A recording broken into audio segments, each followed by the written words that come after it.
Good morning, Ram Ram, જય દ્વારકાધીશ, જય મુરલીધર. બધા મિત્રોને સ્વાગત છે ફરીથી નવા વ્લોગમાં. સવારના હાડા થયા છે અને બેઠા જો કાંઈ કામ છે નહીં. વરસાદે કંઈ નહીં એવું કર્યું. કાલ પછી સાહસી વાવણી કરી અર્જુનભાઈ, દિનેશભાઈ. 2.5 વીઘા જેવું પછી રાજસીભાઈનું વાવ્યું સાંજે.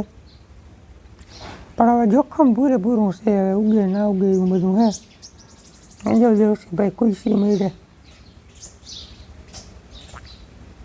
પાણી હવે જાજુ છે નહીં, આપણે વાવમાં હાલતું નથી. અને આ માંડીને હવે જરા તરા પાણીથી કંઈ થાય નહીં. ઠાવકું પૂર કાઢે તો જમાવટ પકડાશે. પણ અફસોસ કે એવું કંઈ થયું નહીં. સાટા છૂટી આવીને ભાગી ગયો. મેં તારીખ થઈ ગઈ 3/8/2024. અને કાલ ઘણા વાવેતર કર્યું. અને હજી ઘણા બધા વાવેતરમાં બાકી છે, વાવણીમાં બાકી છે. હવે હું વાવું ને કન્ફ્યુઝ થઈ ગયા બધા. કારણ કે વધારે અમારે મગફળીનું વાવેતર થાય ને મગફળીનું થઈ ગયું મોડું, તો એની જગ્યાએ બીજો શું પાક લેવો ને એ સમજાતો નથી.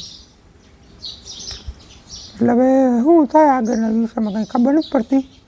આપણે જોખમી વાવણી કરી હતી 25 તારીખે અને આ બીજી તારીખે જોખમી જ વાવણી થઈ. પરમજી આપણે જતા જોવા ક્યાંક દેખાતી હતી બારી. પાછું આજ જોવા જાઉં થોડીક વાર પછી. દેવરી બાજુ રેન પાઇપથી પાણી ઉડાડે છે. બધું હવે એથી ભેગું થાય નહીં, પણ હું એને હક ન થાય. હવે હાલે એકાદી કલાક મોટર આપણે જિંદગી બેની મોટર છે ને જીરીક વાર ફુવારી ઉડાડે તો એટલે રેન પાઇપ કોક કાપી જ નહીં રાખી. હવે નોરિયા હોય કે હિયડા હોય બદલાવે છે. તો વિડીયોમાં બનાવજો, ચેનલમાં ન હોય તો સબસ્ક્રાઈબ કરી લેજો. બાકી બધે તો નામી થઈ ગયો વાવણી જુઓ. પણ અમારા તનક તાલુકામાં અમુક 3 જિલ્લામાં અમુક તાલુકામાં હજી આવ નહીવત વરસાદ છે. પાછી હજી એ ખબર નથી પડતી કેદી હલામો મેં આવી એવી ચિંતાનો વિષય એ છે. થઈ ગયું તો થઈ ગયું, પણ હજી કેદી આવી એ કંઈ નક્કી નથી. હવે જેમ ધાર્યું એમ થાય ભગવાનની, બીજું તો શું કરવું. તો બહેના જ વિડીયોમાં આપણે જોખમી વાવણી જોવા જાવી. કેવો કુગાઈ આવ્યો, કેવું બિયારણ ફેલ ગયું. અને થોડાક દી પહેલાં આપણે ફાલ ફૂલનો ડેમો કર્યો હતો દવાનો, એનું જેટલી આજ તમને બતાવવું છે. છેલ્લા 2-3 દિવસ ત્યાં હું તો નિરીક્ષણ કરું હું, પાછું તમને બતાવું શું છે, ફેર છે કે નથી કે બધું તો બનાવજો વિડીયોમાં. હાલો હીરાઈ બિયારણ આવી ગયા આપણે જોખમી વાવણીનું નિરીક્ષણ કરવા. 25 તારીખે બપોરે વાવ્યું ને આજ 3 તારીખ થઈ છે. આવો કંઈક ઉગાવો દેખાઈ જવાય. ટૂંકમાં માંડ બાઈને નીકળે છે. 50% નીકળ્યું, હજી 50% તો હલ ધૂળમાં. જો ક્યાંક નામે આવ્યું દેખાય તો આમ નીકળી જાય લગભગ હજી 2-3 દીમાં. ટૂંકમાં લાગશે વાર પણ આવશે મજા એના જેવું થયું. એક ઝાટકે ઉગાવો નહીં આવે. કારણ કે અમુક બી વધારે ઊંડા ગયા કોરામાં પડ્યા, અમુક બી વધારે શીશરું પડ્યું એ વાહરી ગયું. આ તો પાછા સાટા આવી ગયા. જો 2 દી મોડા સાટા આવ્યા હોત ને તો ફેલ જીવું જતું આપણું આ વાવણું. જો બધા હવે રહીને પાછો બીજો વરસાદ આવ્યો ને હમણાં પરમદી, એમાં વળી જાગૃત થયા ને આ ફેલ જીવું હતું બધું. એમ તો મેં 2-3 વાર બતાવ્યા હતા. વાંધો નહીં આવે. પાછું વાવવા પણ નહીં થાય લગભગ. હજી હું માનો વરસાદ તો ઘટે જ છે. હજી ટૂંકમાં હેઠે કોરું જ છે. આ એટલું આપણે દકાર ગયો ને ત્યાં સુધી ભેજ છે, બાકી એની નીચે તો કોરું જ નીકળે છે. તો હવે જી થાય બીજું શું. અને હવે શું છે અહીંથી ઉગવા માંડ્યું એટલે ઘણા વખાણે કરીએ કે ભાઈ બાયડા થયા, તમે બાયડા થયા વાવી ગયાથી. તેથી કોઈ સાહસ નથી કર્યો આજુબાજુમાં. અને કાલ તો પછી બધી પોરે ગયા કે હવે જી થાય. એટલે હવે વાવાય થાય ને કદાચ ના આવી ગયો જ ને તો એમાં કે મુશ્કીનો થઈને વાવી આવ્યો ગયા બી આમ નથી. એટલે માણસને પુગાય નહીં, આપણે મગજમાં બેસે ને એમ કરાય. બાકી જો આવું કંઈક છે. હજી જો વરસાદ થઈ જાય ને 2-4 દીમાં તો વાંધો નહીં આવે. કારણ કે નીચે કોરું છે, ઉગીને પાછી સુકાઈ જાય નહીં આવે ને મેં તો. એટલે ટૂંકમાં પાછું વાવવા પણ નથી આપણે આમાં અટાણે. બાકી તો આગળના દિવસોમાં શું થાય કેમ ખબર પડે. અટાણે એના જેવું થયું ઉગે ને કોઈ ના પૂગે.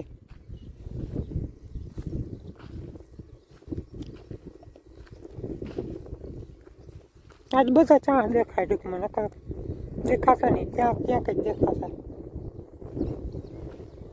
અમુક ચામાં જો હજી કંઈ ખબર નથી પડતી ક્યાં ઘર કે જરાક ખોતરાડી અહીંયા.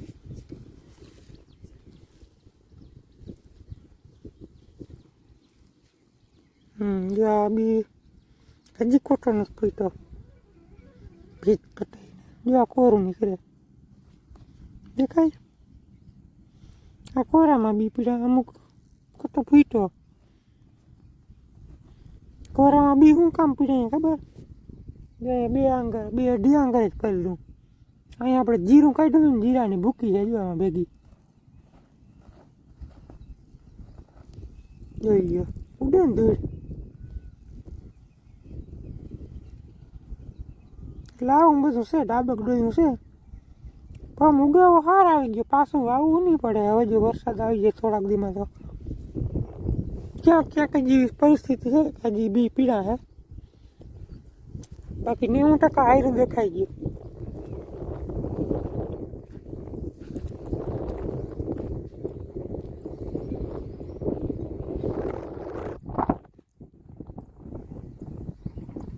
હાલો 11 વાગ્યા છે અને આપણે ફૂલ પાલને ડેમો કર્યો હતો ને જે ટ્રુ વેલ્યુનો, આ 4 આયરુમાં કર્યો હતો. હું તમને આગળ બધી ડિટેલમાં માહિતી આપું, હું ફેરશે હું નથી. પહેલાં તો તમે આ ડબલી જોઈ લેજો ને. આ દવા સેટીને લગભગ 8 દી થયા છે. આપણે એમ કહેતા હતા 4-5-6 દીમાં બતાવ્યું રિવ્યૂ, પણ મને એવું કંઈક ખાસ તફાવત લાગ્યો નહીં. એટલે બધું હજી 2 દી જા રહી આપણે, કંઈક દેખાય તો પછી વિડીયો બનાવી, કંઈક રિઝલ્ટ દેખાય તો. હવે આજે 8 દી થઈ ગયા, આજ બનાવી નાખીએ વિડીયો શું છે હકીકતી. તો આપણે 4 આયરુમાં આમાં સાઈટું હતું, 6 આયરુમાં ટૂંકા સાણમાં સાઈટી હતી દવા, પણ વૈધો હતો એટલે. અને આમાં સાટું સહી જ હું કહેતો હતો કે આ ચામાં હૂક બહુ હોય ને એટલે રિઝલ્ટ કંઈ ખાસ મળીએ નહીં, પણ તોય આપણે ટ્રાય કરવી હોય લેવું જ થયું. કંઈ ખાસ રિઝલ્ટ મને નથી દેખાતું આમાં. બાકી જો તમારી રીતે જોઈ લ્યો. આ આયરમાં નથી સાટલ, આ આયરમાં સાટલ હે. ઉપરથી તમે જોઈ લ્યો ખાલી આ સાટેલું, આ સાઈટા વગરનું. થોડોક માઇનર ફેર છે જાળવામાં. શું ફેર ખબર? આ ટૂંકમાં તંદુરસ્ત છોડવા લાગે, નરવો લાગે અને નવો કોરે દેખાય. અને આમાં જરાક ડીમ લાગે, એટલો ફેર આ માથેથી દેખાય. બાકી માલિકોરા બધું સેમ જ છે. તો આમાંય ફૂલના આવા જ છે અને આમાં ઇવન ફૂલના છે.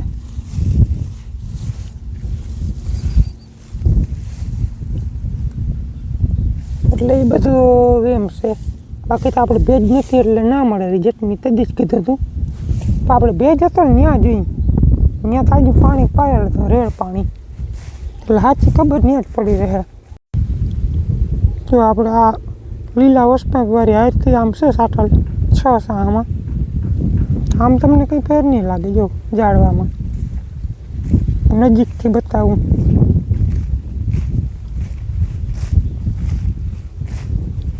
આમાં કંઈ જાજો ડિફરન્સ નથી લાગતો. જ્યાં લાઇટ મારે સાટેલું હોય ને છોડવો કુલપને ગ્રીનરી દેખાડે જરાક, બહુ નહીં ના કરતા. બાકી ફળ ફૂલમાં બધું સરખું જ છે. એ તો આખા પડામાં આવું જ છે. એવું કંઈ નથી કે દવા સાઈટી આવા હોયા થઈ ગયા.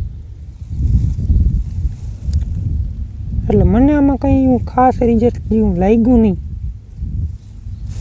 મને જે લાગ્યું એ હું તમને શેર કરું. બાકી જે સાટતા હોય એ સાટો. આપણે આમાં કંઈ એવો બધો કંઈ ખાસ ફાયદા જેવું લાગ્યું નહીં. મને નહોતું કદાચ શેરડો પડો હોય તો પડે, પણ એવું કંઈ ના થયું. 8 દી થઈ ગયા. આના જે એવું કંઈ થાય 2-5 દીમાં તો પાછો વિડીયો તમને કઈ માહિતી આપી કે ના ભાઈ ફેર છે. 8 દીમાં તો કંઈ ફેર નથી દેખાતો હજી જાજો. જરા ગ્રીનરી લાઇટ મારે છે માંડવી ઝાડમાં, બાકી બીજું કંઈ લાંબો ફેર નથી દેખાતો. તો આવું કંઈક હતું આપણે ટ્રુ વેલ્યુનું રિઝલ્ટ. બાકી આ તમને આ સાટલ દેખાડ્યું, હવે વગર સાટલ દેખાડું. બધું સેમ જ છે. જો વગર સાટલ ફૂયા બુયા આમાંય સારા જ છે. કેમ કે કાલ તમને ઝાડવું ઉપાડીને બતાવ્યું ને કાલના વિડીયોમાં. બસ આને ખાલી વરસાદ ઘટે, બીજું કાંઈ નથી ઘટતું. હાલો રૂંઢાના 5:30 થયા છે ને આપણે બપોર પછી એક નવો જુગાડ માર્યો છે. બાપુ ગયા ધોકાવાળી નદવા. હવે અમે રેન પાઇપ શું છે કે દાયર કાઢીએ એટલે ન્યાન્ય પાણી પડે. રેન પાઇપ હવે સક્સેસ નથી થતી, એટલા માટે હવે બેની મોટરમાં આપણે આ રીતના ફુવારાનું કનેક્શન કરતો હતો. 3 ફુવારા રાખવાના છે બેની મોટરમાં. પટાણે ખાલી ટેસ્ટ ડ્રાઈવ માટે આપણે એકની મોટરમાં કનેક્શન દઈ શું થાય, સક્સેસ થાય કે નહીં, કંઈ આગળ પ્રોસેસ વધારે કરવી પડશે કે નહીં, એ બધું જોવા સારું છે ને ટેસ્ટ ડ્રાઈવ લઈ. અમુક મિત્રોને થતો આવા ધાંધિયા કરે, હલાળિયા કરે, એથી ફુવારા લાઈનમાં ગોઠવી લઈએ તો શું વાંધો, પણ એવું પાણી નથી અમારે. મોટરે છે 5ની, ફુવારા લઈને છે, ફુવારા છે, તો પાણી નથી. ટૂંકમાં 5 થી 6 દી મોટર જીણકી મોટર બંધ રાખીને તો વાયુમાં 1.5 કલાક મોટર હાલે મોટી 5ની, એટલું પાણી છે. હવે 6-7 દી મોટર બંધ રાખી એમાં માંડવી ગોટે વરી જાય છે. જી થોડી લીલી થાય, ટાઈમ જાય, બે થાય. ટૂંકમાં હવે આને પાણી પૂરું તો થાય નહીં, તો ટૂંકમાં લીલી રહે 2-5 દી ઠેલાતા જાય. બાકી એમ કંઈ વરે નહીં. એટલે હવે જરાક લાઇટ હોય તો ચેક કરીએ આપણે. એકની મોટરમાં તો પ્રેશર ઘટીએ પણ તોય ચેક કરી શું થાય. 3 ફુવારા રાખ્યા. આમ 3 ફુવારા છે એટલે લગભગ 20 મિનિટમાં નામી પલરી જાય. પાસે છે એટલે એ હું લાખીએ ને તો 2 કટકા નાખી દે. હું આપણે ફુવારા લઈને જાજી વાર રાખવું હોય તો, જીરીક વાર રાખવું હોય તો પાસે 3 ફુવારા 2 કટકામાં વચમાં નાખી દઈએ તો 40 ફૂટ લેવાઈ જાય આરામથી. લગભગ હાલીએ સક્સેસ થઈ જાય. અહીંથી જો નીકળીએ નહીં, અહીંયા પાકો કરવો જોઈએ વાંધો. અહીંયા આંબરીઓ મારવો જોઈએ. તો પહેલાં ટ્રાય કરું. આંબરીઓ તો કંઈ માર્યું નથી. હાલો મોટર આપણે ચાલુ થઈ ગઈ. ત્યાં ક્યાંથી નીકળે. આંબરીઓ કંઈ માર્યું નથી, મારવું જોઈએ.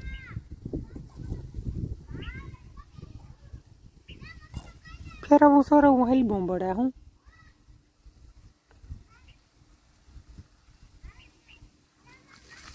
હાઈ લાવો હતા જોરદાર હાલે. જો નીકળી ગયો માંથી.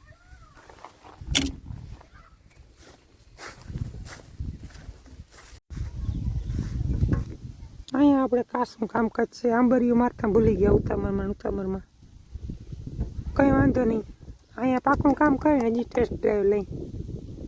હાલો અત્યારે પાકું કર્યું, આંબરીઓ માર્યો, અહીંયા ટ્યુબ મારી દીધું. હવે કરી મોટર ચાલુ. એકની જ મોટર હતો, એક જ નહીં કાઢી નાખે. જીરીક હાલે તો ખબર પડે શું કરવાનું થાય. આ બતાવીને વિડીયો પૂરો કરી નાખો. વિડીયો થઈ જાય લાંબો. હજી આપણે બેની મોટરમાં નાખવાનું છે. આ તો ખાલી એકનીમાં ચેક થાય. આવ્યું આથી નીકળે પાણી. એટલે ચાલુ થઈ ગયા ફુવારા. એક પ્રેશર ઘટે છે આમાં. નીચેથી પાણી ઘણું નીકળી જાય. કાયદેસર હાલે. ટાટા સુધી પાણી આવે.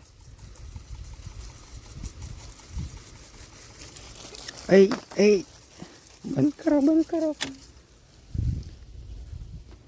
સક્સેસ છે આઈડિયો આપણો. આ નેક્સ્ટ વિડીયોમાં આનું બતાવ્યું. ત્યાં જો આપણે બેની મોટરમાં રેન પાઇપ હાલે છે. એમની નળી પૂગી એમ નથી ને, ત્યાં થોડોક પાઈ લેવું, પછી ઓરમાં ફુવારેથી પાવું. તો જુગાડ કેવો લાગ્યો કોમેન્ટમાં જણાવજો. ચેનલમાં નવા સબસ્ક્રાઈબ કરી લેજો. મળીએ નેક્સ્ટ વિડીયોમાં. ત્યાં સુધી આવજો.